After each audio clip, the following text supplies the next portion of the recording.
জয় মা ষষ্ঠী। বন্ধুরা, 2025 সালে জামাই ষষ্ঠী ব্রত তথা অরণ্য ষষ্ঠী ব্রত কবে পালন করতে হবে, এ ব্রতের উপকরণ, সহজ নিয়ম, সকল মন্ত্রসমূহ এবং জামাই ষষ্ঠী তথা অরণ্য ষষ্ঠীর ব্রতের ব্রত কথাটি আজকের পর্বের নিবেদন। আশা রাখছি সকলে ঈশ্বরের আশীর্বাদে ভালো আছেন। সনাতনী বার্তার নতুন আরও একটি পর্বে সিংহরায় ডোরবেল আপনাদের স্বাগত জানিয়ে পর্বটি শুরু করছে। প্রতি বছর জ্যৈষ্ঠ মাসে শুক্লপক্ষে ষষ্ঠী তিথিতে জামাই ষষ্ঠী ব্রত পালন করা হয়। জ্যৈষ্ঠ মাসে শুক্লপক্ষীয় ষষ্ঠীকে অরণ্য ষষ্ঠী, স্কন্দ ষষ্ঠী, জামাই ষষ্ঠী প্রভৃতি নামে অভিহিত করা হয়। তবে নাম জামাই ষষ্ঠী হলেও সন্তানের মঙ্গল কামনায় প্রত্যেক মায়েরাই কিন্তু এ ব্রত পালন করেন। বন্ধুরা, অরণ্য ষষ্ঠীকে জামাই ষষ্ঠী কেন বলা হয়? প্রচলিত জনশ্রুতি অনুসারে প্রাচীন ভারতে মেয়ের বিয়ের পর তার সন্তান সম্ভবা না হওয়া অবধি মেয়ের বাড়ি মেয়ের বাবা মা যেতে পারতেন না। কোনো কারণে মেয়ের যদি সন্তান ধারণে সমস্যা হতো তাহলে মেয়ের বাড়ি বাবা মায়ের আর আশাই হয়ে উঠত না। তখন ধীরে ধীরে জামাই ষষ্ঠীর প্রচলন হলো। এই দিন মেয়ের বাপের বাড়িতে মেয়ে জামাইকে নিমন্ত্রণ করা হয়, তাদের কল্যাণের জন্য মা ষষ্ঠীর পুজো দেওয়া হয়। বন্ধুরা, 2025 সালে জামাই ষষ্ঠী তথা অরণ্য ষষ্ঠী ইংরাজির 1 জুন, বাংলা 17 জ্যৈষ্ঠ 1432 বঙ্গাব্দ রবিবার পালিত হবে। এই ব্রতের নিয়ম ও উপকরণ। বন্ধুরা, আতপ চালের পিটুলি দিয়ে একটি বিড়াল এঁকে এ ব্রত করা হয়। আম, কাঁঠাল, লিচু সহ নানা প্রকারের ফল ফলাদি দিয়ে নৈবেদ্য সাজাতে হয়। 6টা পান, 6টা সুপারি, হলুদে ছোপানো কাপড়ের টুকরো বাঁশ পাতায় জড়িয়ে 6 গাছা সুতো পাকিয়ে ও হলুদ মাখিয়ে তার সঙ্গে বেঁধে দিতে হবে। এই সুতোকেই 60 সুতো বলা হয়। চিড়ে, খই, দই, তেল ও হলুদ দিয়ে দেবী ষষ্ঠীর ব্রত পূজা করতে হয়। ষষ্ঠী দেবী বা অরণ্য ষষ্ঠী দেবী স্বয়ং আদ্যাশক্তি মহামায়া জগদ্ধাত্রী। তিনি মহাশক্তি মহামায়ার সন্তান প্রদাত্রী রূপ। বিষয়টি সুস্পষ্টভাবে দেবীর ধ্যান মন্ত্রেই পাওয়া যায়।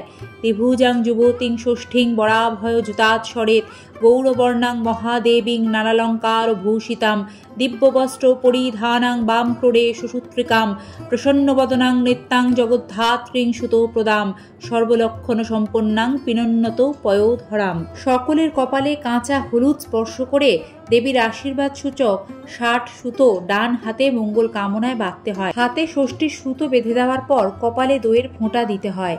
বেদ বা বাঁশের ঝুড়িতে ফল, নতুন বস্ত্র, উপহারের ডালি সাজিয়ে জামাইয়ের হাতে তুলে দেন শাশুড়ি। এবং সবচেয়ে গুরুত্বপূর্ণ, তালপাতার পাখা দিয়ে এই দিন মায়েরা সন্তানদের ষষ্ঠীর শাঁট বা বাতাস দিয়ে থাকেন। এর অর্থ সমস্ত সংকট যেন সন্তানদের থেকে দূরে থাকে।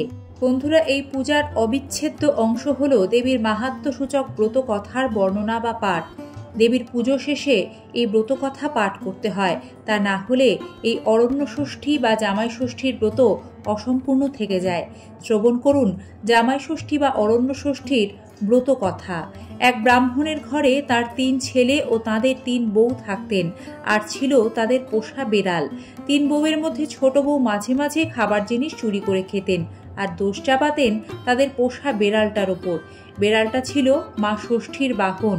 সে মা ষষ্ঠীর কাছে ছোট বউয়ের নামে নালিশ করত। এরকমভাবেই একদিন জ্যৈষ্ঠ মাসে শুক্লপক্ষের ষষ্ঠীতে ব্রাহ্মণী ব্রত পালনের জন্য পায়েস মিষ্টি রান্না করেছিলেন। তিনি স্নানে যাবার আগে ছোট বউকে খাবারগুলো দেখতে বলে গেলেন। দেখো তো মা, বেড়ালটা যেন কিছুতে মুখ না দেয়। তিনি স্নানে গেলে খাবারগুলো দেখে ছোট বউ লোভ সামলাতে পারলেন না। সব খাবার থেকেই একটু একটু করে খেয়ে দেখলেন আর দই নিয়ে বেড়ালটার মুখে লাগিয়ে দিয়ে এলেন। এরপর স্নান করে এসে ব্রাহ্মণী খাবারের এরকম অবস্থা দেখে ছোট বউকে জিজ্ঞেস করলেন, এরকম কে করেছে? ছোট বউ বললেন, কি জানি মা, আমার একটু চোখ লেগে গেছিল, মনে হয় বেড়ালটাই খেয়েছে। এই বলে তিনি বেড়ালটাকে নিয়ে এসে মাকে দেখালেন। এই দেখুন মা, মুখে খাবার লেগে আছে এখনো, বলে বেড়ালটাকে 2-4 ঘা দিয়ে ছেড়ে দিলেন। মনের দুঃখে কাঁদতে কাঁদতে বেড়ালটা বনে গিয়ে মা ষষ্ঠীর কাছে সব কথা বলল। মা ষষ্ঠী বললেন, আমি সব জানি, তুই কাঁদিস না, আমি ওকে শীঘ্রই এর প্রতিদান দেব। কয়েক মাস পর ছোট বউ সন্তান সম্ভবা হলেন। তার একটি ফুটফুটে ছেলে জন্মালো। বাড়ির সকলে তো খুব খুশি। ব্রাহ্মণী গরিবদের বস্ত্র বিতরণ করলেন। একদিন রাতে ছেলেকে কোলে নিয়ে শুয়েছিলেন ছোট বউ। পরের দিন ঘুম ভেঙে দেখলেন ছেলে তাঁর কাছে নেই। অনেক খুঁজেও কোথাও ছেলেকে পাওয়া গেল না। এইভাবে ছোট বউ সাতটি সন্তানের জন্ম দিলেন, কিন্তু একইভাবে সকলেই যেন কোথায় নিখোঁজ হয়ে গেল। রাতে কোলে নিয়ে তিনি শুতেন আর সকালে উঠে কাউকে খুঁজে পেতেন না। পাড়ার লোকেরা সকলে বলাবলি করলো, এ নিশ্চয়ই রাক্ষসী, নিজের ছেলে মেয়ে খেয়ে ফেলে, একে ঘর ছাড়া করা উচিত। এই কথা শুনে ছোট বউ নিজেই ঘর ছেড়ে বনে চলে গেলেন। বনে এসে মা ষষ্ঠীর নাম করে কাঁদতে লাগলেন। তার কান্না শুনে মা ষষ্ঠীর দয়া হলো। তিনি একজন বুড়ির ছদ্মবেশে এসে ছোট বউকে জিজ্ঞাসা করলেন, কি হয়েছে, কাঁদছিস কেন? ছোট বউ তার দুঃখের কথা জানালো। তখন বুড়ি বলল, নিজের দুঃখের কথা তো বললি, কিন্তু ছেলেপুলে হবার আগে তুই যে খাবার চুরি করে তোদের বেড়ালের নামে দোষ দিতিস সেটা তো বললি না।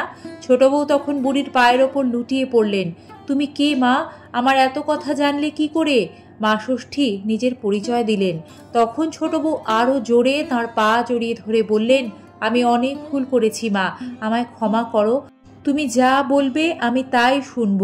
তখন মা ষষ্ঠী তাকে বললেন, পথের ধারে একটা মরা বেড়াল পচে পড়ে আছে, তুই এক হাঁড়ি দই নিয়ে ওর গায়ে ঢেলে চেটে আবার সেই দই হাঁড়িতে তুলতে পারলে তোর ছেলেমেয়েরা ফিরে আসবে। ছোট বউ মা ষষ্ঠীর আদেশ মতো তাই করল। তখন মা ষষ্ঠী তার ছেলেমেয়েদের ফিরিয়ে দিলেন এবং বললেন, এই দইয়ের ফোঁটা এদের কপালে দে, আর কখনো পুজোর জিনিস চুরি করে আমার বাহনের নামে দোষ দিবি না, আর ছেলে মেয়েকে কখনো দূর হ, মরে যা বলবি না। এই বলে মা ষষ্ঠী অদৃশ্য হয়ে গেলেন। ছোট বউ ছেলেমেয়েদের নিয়ে ফিরে এলেন। ব্রাহ্মণী নাতি নাতনিদের পেয়ে খুব খুশি হলেন। সকলে মা ষষ্ঠীর পূজা করলেন। এরপর ছেলেমেয়েরা বড় হলে তাদের বিয়ে দেওয়া হলো। জ্যৈষ্ঠ মাসে শুক্লপক্ষের ষষ্ঠীতে মেয়ে জামাইকে ডেকে জামাই ষষ্ঠী করা হলো। এভাবেই জামাই ষষ্ঠী তথা অরণ্য ষষ্ঠী ব্রতের কথা চারিদিকে ছড়িয়ে পড়ল। যেহেতু এটি অরণ্য ষষ্ঠী, সে কারণে পুজোর দিন ঘর ও মন্দিরের বাইরে বট, করমচার ডাল পুঁতে প্রতীকী অর্থে অরণ্য রচনা করে এই পুজো বা ব্রত পালন করা হয়। শুভ জামাই ষষ্ঠী তথা অরণ্য ষষ্ঠী। মা ষষ্ঠীর কৃপায় সকলের সন্তান দীর্ঘায়ু হোক, ভালো থাকুক। আজ এ পর্যন্তই। সম্পূর্ণ পর্বটি দেখার জন্য আপনাদের সকলকে জানাই ধন্যবাদ। ভালো থাকবেন, সাথে থাকবেন।